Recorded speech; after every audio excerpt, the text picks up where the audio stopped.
வணக்கம்.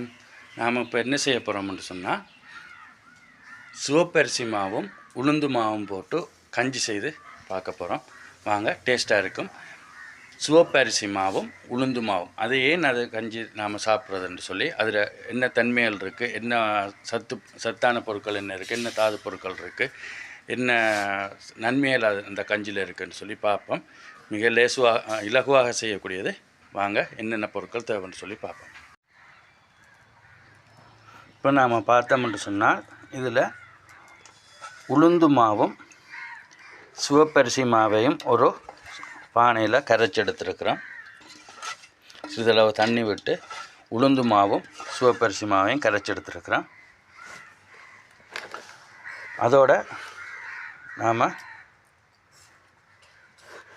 சீனி போட்டுக்கொள்வோம். இல்லாட்டி நாட்டு சர்க்கரை இருந்தால் நாட்டு சர்க்கரை போட்டுக்கொள்ளலாம்.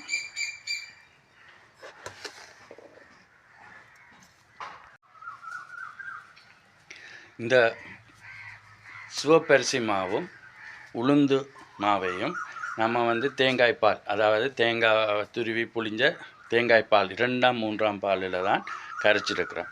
அப்போ அதோட சீனியும் போட்டு நாம் கரைக்கிற நேரம் சிறிதளவு உப்பையும் போட்டு அதோட நல்லா கரைச்சி கொள்ளுவோம். தண்ணியில் அந்த மாவை கரைக்கிறத விட 2ஆம் 3ஆம் பால் தேங்காய் பாலில் கரைக்கிறது டேஸ்ட்டாக இருக்கும். 2ஆம் 3ஆம் பாலில் போட்டு கரைச்சி கொள்ளுவோம். பார்ப்போம். இந்த 2ஆம் 3ஆம் பால், சீனி, மற்றது உளுந்துமா, மற்றது சிவப்பரிசி மா, சிறிதளவு உப்பு போட்டு தேவைக்கேற்ற உப்பு, அதாவது உங்களோட டேஸ்ட்டுக்கு ஏற்ற மாதிரி உப்பு போட்டு கரைச்சி கொள்வோம்.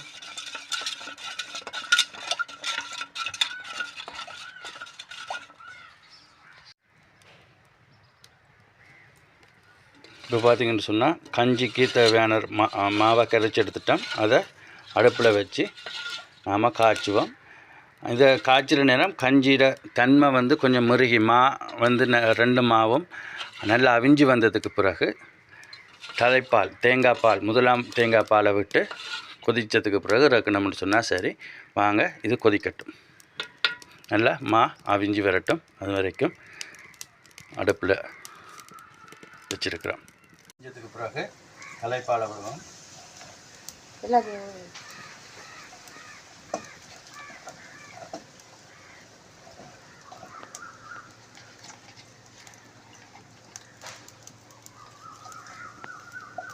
போட்டு நல்லா கிளறுவோம். கஞ்சி கட்டியாகக்கூடாது. கட்டியாகாமல் கஞ்சி தன்மையாக வரும் வரைக்கும் அதை கிளறி உள்ளுக்குள்ளே திரண்டு கட்டி ஆகாத மாதிரி நாம் கிண்டணும்னு சொன்னால் சரி. கிளறி விட்டு கொண்டு இருந்தோம்னு சொன்னால் உள்ளுக்குள்ளே அவிஞ்சிடும். ஆனால் உருகாது, கட்டித்தன்மையாக வராது, திரண்டு வராது, உருண்டையாக வராதுமா, கஞ்சித்தன்மையாகவே இருக்கு. உளுந்தில் மெக்னீசியம், இரும்பு, பொட்டாசியம், கால்சியம் போன்ற தாது பொருட்கள் காணப்படுது. இப்போ இந்த தாது பொருட்கள் எல்லாம் நாம் உளுந்து மாவுலையும் காணப்படுது. என்ன உளுந்தை தான் அரைச்சி நாம் மாவாக்கியிருக்கிறோம். அப்போ இந்த தாது பொருட்கள் நம்மளோட உளுந்தில் காணப்படுவதால் மலர்ச்சிக்கல் நீக்குது. அதே நேரத்தில் இருதய நோய் உள்ளவர்களுக்கு லேசாக இருக்குது. நீரழிவு நோய் இருக்கிறவங்களுக்கும் இது சாப்பிடலாம். அதே நேரம் வயிறு வீக்கம் இருக்கிறவங்க சாப்பிடலாம். அதே போல் நம்மளுக்கு உடம்புக்கு ஆரோக்கியம் இல்லாத உணவுப் பொருட்கள் உள்ளுக்குள்ளே இருந்தால் அதை கழிவுப் பொருளாக மாற்றி அகற்றுறதுக்கு உளுந்து பயன்படுது. அதே நேரத்தில் வயிற்றோட்டம் உள்ளவங்களுக்கும் இந்த உளுத்தங்கஞ்சி லேசாக காணப்படும். அதாவது நீர்த்தன்மையை தக்க வச்சு கொள்றதுக்காக உடம்புல இந்த உளுந்துல செய்யப்படுற சாப்பாடு இலகுவாக இருக்கும். அதே நேரம் கொழுப்பை கரைக்கிறதுக்கு உதவுது. அதே போல் பல நன்மைகள் இருக்குது. இருதய நோய் இருக்கிறவங்க, நுரையீரல் நோய் இருக்கிறவங்க, சிறுநீரக நோய் இருக்கிறவங்க, சீனி நோய் இருக்கிறவங்க, அதாவது சுகர் இருக்கிறவங்க எல்லாரும் இந்த உளுந்தை சாப்பிடலாம். ஏன்னா உளுந்தில் அவ்வளோ விதமான நன்மைகள் இருக்குது. சகல விதமான வியாதிகளுக்கும் சகல விதமான அசௌகரியங்களுக்கும் இது வந்து இலகுவாக இருக்கும். அதே நேரத்தில் உடம்பில் இருக்கிற சத்துக்கள் விட்டமின் சியோ சரி, கார்போஹைட்ரேட்டோ சரி, புரோட்டீனோ சரி, எந்த சத்துக்கள் வந்து நம்ம உடம்புல இருந்து வீணாக கலைஞ்சி போகுதுன்னு சொன்னாலும் அந்த இடத்துல வந்து இந்த உளுந்து வந்து அந்த சத்துக்களை உடம்போடு ஒட்டி வச்சுக்கொள்கிறதுக்கு, உடம்பில் சேர்த்து வச்சுக்கொள்கிறதுக்கு இது வந்து இலகுவாக இருக்கும். சில வருத்தங்கள் இருக்குது வந்து நம்மட சிறுநீரோட வந்து புரதம் கரைஞ்சி போய் கொண்டிருக்கும். அது ஒரு பிரச்சனையான அது வந்து வியர்வையோட சில கனிவுப்புக்கள், சில தாது பொருட்கள் வந்து உடம்புக்கு தேவையான சத்துக்கள் வந்து போகக்கூடியது மாதிரி இருக்கும்.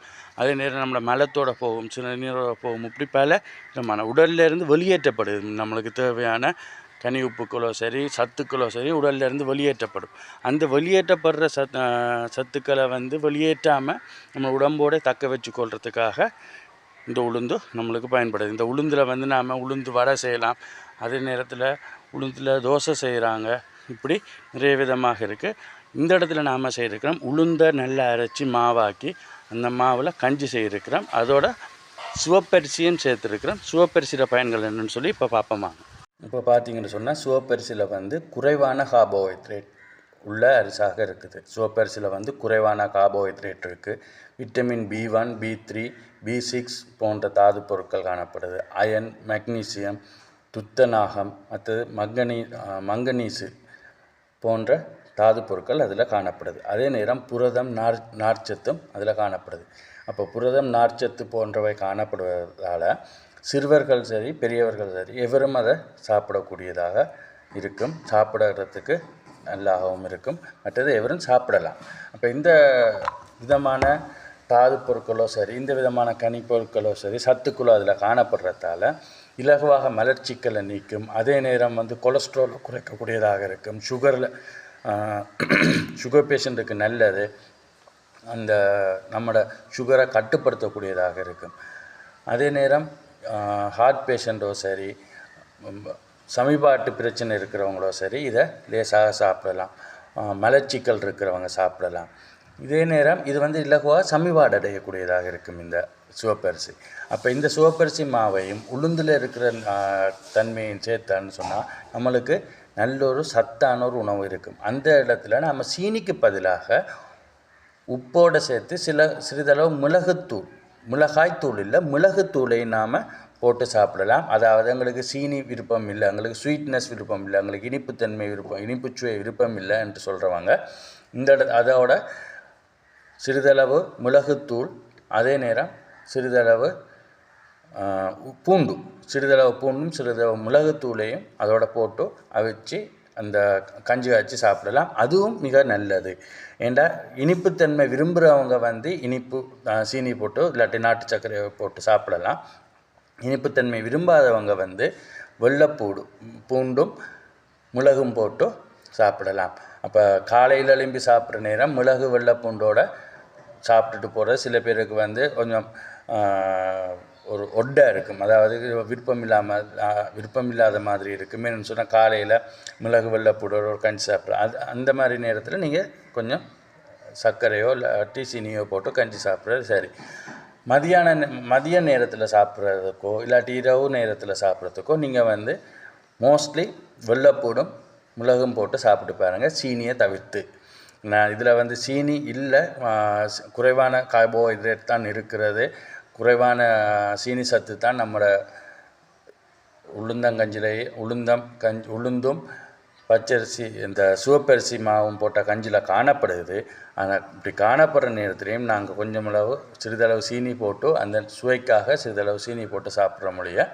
அப்படி இல்லை, எங்களுக்கு சீனித்தன்மை விருப்பம் இல்லைன்னு சொல்கிறவர்களுக்கு மீண்டும் நான் சொல்லிக்கொள்கிறேன், வெள்ளைப்பூடும் மிளகும் போட்டு நீங்கள் சாப்பிட்டீங்கன்னு சொன்னால் மிக மிக ஆரோக்கியமானதாக இருக்கும். அடுத்த சமையல் வரை சந்திக்கும் வரை உங்களிடம் விடைபெறுவது தினேஷ்.